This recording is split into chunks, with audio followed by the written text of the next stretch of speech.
This year's figure project is based on the theme of gathering. So we're talking about, we want you guys to come up with ideas of what happens at gatherings, what type of gathering is it, why do people gather, what do they do, is it positive, is it a positive thing, is it a negative thing, what kind of actions are going on in those gatherings, are people talking to each other, are they participating in an activity, things like that. So we're really looking towards Japanese woodcuts for the inspiration based on the flat prints that they have, the multiple figures, and the composition.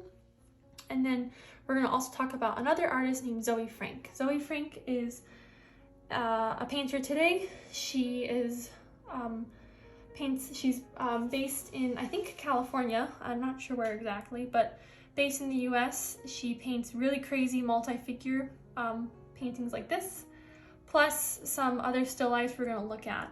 A common theme in her work is this flat pattern, this flat print, and then like kind of playing with the composition, the idea of transparency versus opaqueness, and like all this overlapping. So there are, I think I counted 15 figures in this piece, which is insane. This is an insane thing to paint. And you can see within the piece, there's all these flat patterns going on, like on people's clothes. And sometimes it's being affected by like the light, but it's not painted as representationally. So it's just really fun, I think, you know? I think that like even on her swimsuit here, like we see a light and a dark side, but the light side's very flat. It's not curving with her body at all.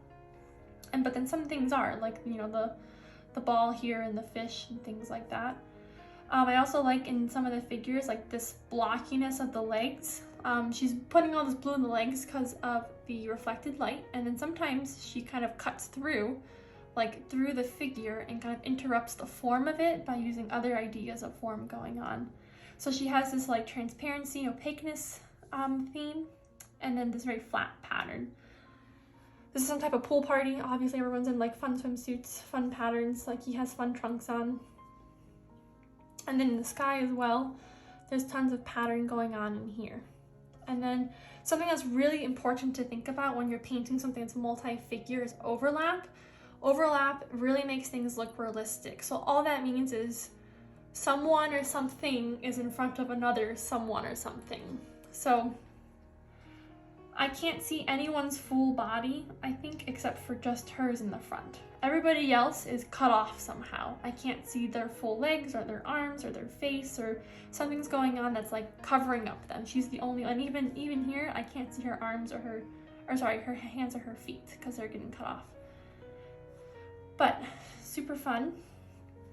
She, this is like definitely like a wedding scene or some kind of birthday scene, right? Because there's this cake here.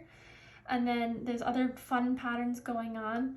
Tons of overlapping as well. Think about the gesture. So like her body curves up and then his arm curves this way, and then we get led up to her. Like, and everything's kind of pointing up at a triangle to this composition. In the sky even, there's these crazy almost tile looking things, and then this tree that overlaps the tiles and go into the blue sky, and then the light bulbs are very flat. So she's playing with 2D design versus really rendering drawings. And then also she's playing with tangents. So here's like a hand of the sleeve getting cut off right with the tablecloth, and then his leg here is kind of having some see-throughness of like the table. So that's really fun. This is like, there's just lots of good movement happening. So I think that the best multi-figure paintings are when no one's just sitting still. There's something kind of going on. This is a one-person painting, but I picked this one because I really like the flat pattern on this side that kind of contrasts with like the good drawing over here. And then there's people or a painting or something in the back, but she's like the real person. And then there's lots of like overlapping here with this plant. The plant is creating space and making her feel behind all this stuff. This one I think is really simple, but really well drawn. It's just two girls reading it on the couch. And I think that this flat pattern again, the way it's framing, so think back to the Japanese woodcut, they always kind of framed people into certain like areas or boxes. And I think that this frames her up here with the couch, And then this girl's being framed by the rug here, and then the bottom of the couch. They're like putting her inside of this box. This one is really intense. This one is cool. I like this slice through the middle that's going all the way from here to here. Again, like kind of separating, right? So these two women are on this side, and then these three are on the dark side. Not as many patterns here, just like a little bit on her. But this composition is really helpful to break up the space and kind of to group people into separate things. Because also if you have everyone just standing singular by themselves, it doesn't make it that interesting. Super nice C-curve going on here. Very chaotic, whatever's happening back there. These get a lot more colorful. So this is like really fun, again, the flat pattern. So this is not even like a print of anything, right? This is just the artist looking at the floor and simplifying as much as she can until it becomes a print. Same thing with this. This could be you guys doing your homework, or your mom or whoever helping you, or your friend helping you.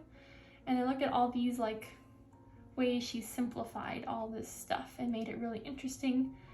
In a way, this is top down, which I feel like a lot of Japanese woodcuts don't have a top down view. So it's a little bit more contemporary in that aspect, but I think still following the same rules of composition and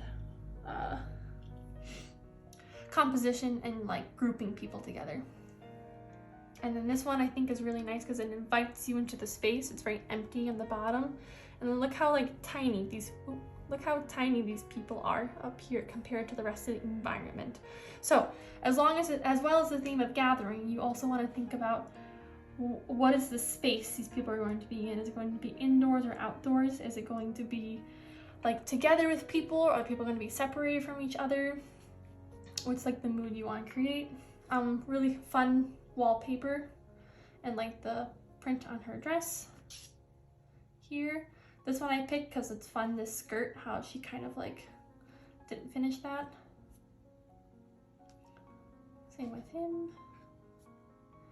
And then she has a couple still lifes I want to talk about. So she plays with the idea of, I don't want to say life and death because that sounds very dark, but kind of like just the movement of life. So kind of how this plant's moving in and out, how it's like the leaves droop and fall and come back once you water it, or it rains, or it gets too hot. She has like all this scrubbing of the tile in. I think this has a lot of motion, even though it's just a plant. Then she has all these still of food where like things are painted super flatly here. And then like this perspective is breaking, right? So this pattern should be kind of flat, or not flat, but like going back with the table, but everything on the table of the print wise is very flat. And then everything of like the chips and the sandwich are following with the plane. Same thing here, right? So you guys can kind of start thinking about too what else is going to be incorporated in the environment that you're going to paint. This one, she does follow the perspective, so you can kind of think about how you can incorporate things into the people as well as what is going to be in the environment.